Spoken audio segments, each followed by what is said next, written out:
Zack Channel dalam segmen Share Seram. Okay, pada episod kali ni aku akan ceritakan satu cerita mengenai dalam Share Seram pada kali ni aku akan cerita mengenai kisah histeria sebenarnya. Kisah histeria ni sebenarnya aku kumpul daripada pengalaman kawan-kawan aku yang mana sekolah dekat area-area dia orang sendiri. Ada yang di Selangor, ada yang di Kedah, dan ada juga di kawasan sekolah yang berdekatan dengan daerah yang aku duduk ni. So aku akan ceritakan. Okay, pada episod kali ni aku akan cerita mungkin dalam 3 je cerita. So yang lain tu mungkin aku cerita pada kisah yang lain ataupun aku simpan lah dulu kan.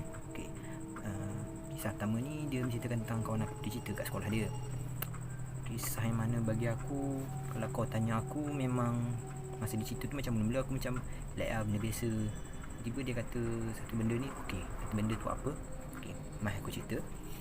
Kisah ni mula bila dia kata kat aku, nanya kat sekolah dia satu hari ni ada histeria beramai-ramai.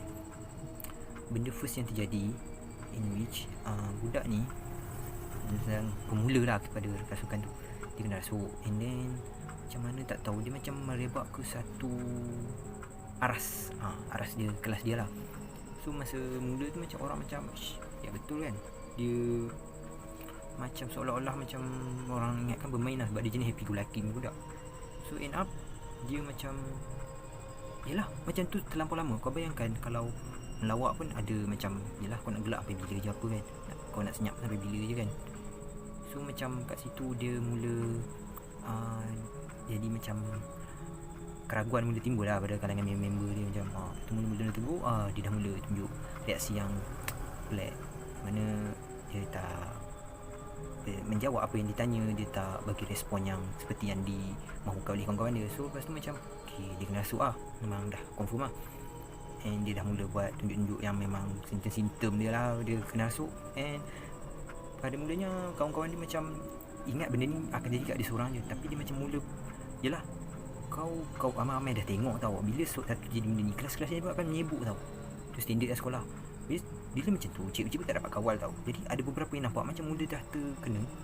Nak pada mulanya gelak-gelak kecil je tau. Macam yelah ada yang macam tak pernah tengok kan sebelum ni. So bila dah gelak-gelak kecil tu mulalah terjadinya kerasukan seterusnya.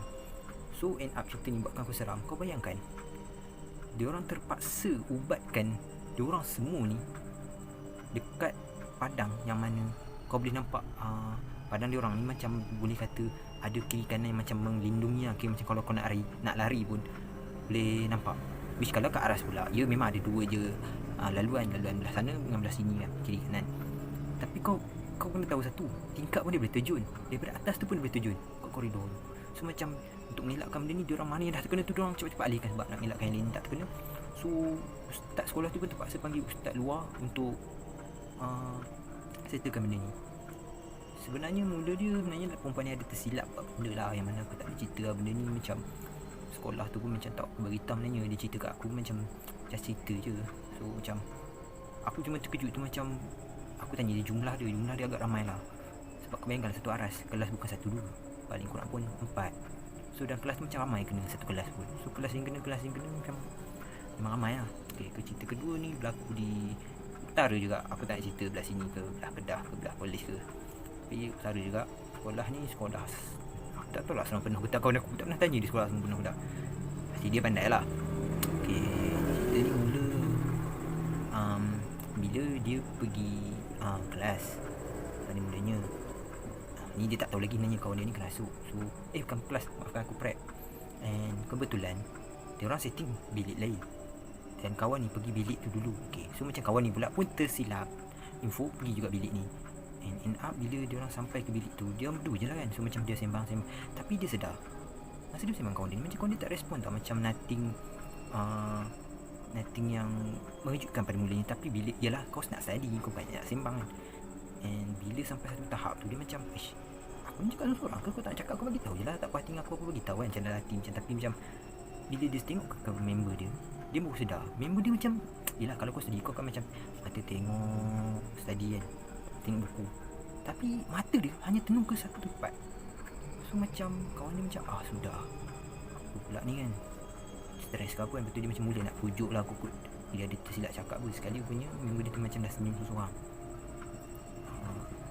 Okay, untuk mengatakan korang ni perempuan lah. Jadi cerita aku pun mengandungi semua perempuan. Bukan aku nak kata lelaki tak kena. Ada yang aku dapat cerita lelaki kena. Tapi cerita dia sebenarnya macam tak seteruk lah. So okay, lepas pada tu end up yang nak tenangkan ni pun macam mula rasa badan dia macam tak kena. Dan satu benda yang nak terjadikan cerita, ramai-ramai kawan diorang tadi yang macam kenapa diorang lagi ni tak datang. Diorang pergi ke tempat selalu diorang prep. End up diorang nampak diorang ni. Seorang ni dah teruk lah. Seorang ni macam mula nak jadi. And apa yang lebih bagi aku menyedihkan lah, diorang dua ni memang istira kau-kau. Padahal yang pemula dia seorang ni je.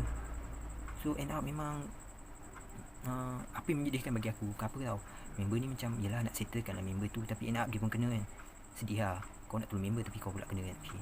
So lepas tu macam diorang cepat-cepat dapatkan warden, dapatkan ustaz lah. Kebetulan warden tu juga seorang ustaz kat sekolah tu. So macam diorang pun macam fikir macam mana ni, kalau dia seorang pun even dua ni payah ni. Jadi dia cakap okay, sementara ni kita hold up diorang, macam pegang diorang. Okay, saya akan buat semampu saya, tapi warden lain tolong cari ustaz luar yang mana boleh ada waktu time ni. Okay, so pun budak-budak lain pun datang lah untuk dapatkan pergilah untuk tolong warden untuk cari apa-apa ni yang boleh dapat bantuan. So yang pelajar lebihan tu macam tolong lah. Sebab untuk mengatakan ialah ya, warden ni pun perempuan. In case dalam perjalanan kita kena juga, kita tak tahu. Jadi ada perempuan-perempuan lain yang pergi juga untuk in case apa-apa terjadi boleh inform balik kepada ustaz ni. So bila dah jadi macam tu, ustaz ni macam dapat tahan. Dan alhamdulillah dia sempat keluarkan satu daripada dua orang tu. And yang lagi seorang ni terpaksa dapat bantuan ustaz lain dan akhirnya dapat dikeluarkan. Dan benda ni berlarutan sampai ke Penang subuh, yang mana keesokannya semua pergi sekolah macam lemau gila. And pada benda ni cerita macam jadi macam tak ada orang tahu. Tapi bila dah mula muka macam yelah muka tak larat, seorang-seorang member tanya and ada seorang tu buka. So macam cerita ni tahu jugalah even kau bukan budak asrama. Okay, cerita lah ni cerita singkat je. Cerita ni okay, aku cerita ni Selangor ni. Jadi buat Selangor dia cerita ni, cerita dia jadi kat seorang je istirahat ni, bukan cerita ramai-ramai pun. Dia jadi masa ni dia duduk dalam perhimpunan. Pengetua, cikgu apa semua duduk atas biasa. Yang tengah berucap cikgu disiplin kot.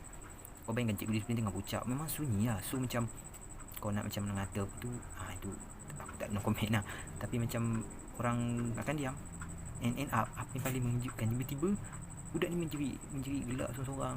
So macam sudah apa pula ni, takkanlah dia nak berlawak kat sini pula. So macam benda-benda ni orang ingat macam mungkin ada prank ke apa kan. Rupanya memang dia dirasuk. So cikgu-cikgu semua cepat lindungi dia, macam buat bulatan, budak perempuan buat bulatan. And alhamdulillah tak ada siapa yang macam berjangkit apa. Tapi tindakan cepat jugalah. Dan yalah, penting pun tahu bila ada perhimpunan semua ustaz pada kat situ. So macam diorang settle on the spot. And alhamdulillah benda tu dapat disettle dengan segera. Cuma apa yang mengerikan, member aku yang cerita ni, dia kata ada lelaki, perempuan tu betul-betul belakang dia. Kau bayangkan, kalau dia menjerit tu kau tak dengar kat telinga ni, bohong ah. Memang dia dengar, dia kata. So dia kata pengalaman yang mengerikan bagi dia. Okeylah, sampai situ cerita aku dalam share seram pada episod kali ni. Jangan lupa untuk share, komen, subscribe, like dan majukan channel aku ni. InsyaAllah aku akan terus bercerita tentang cerita-cerita seram dalam segmen ni. Okeylah, terima kasih dan Assalamualaikum.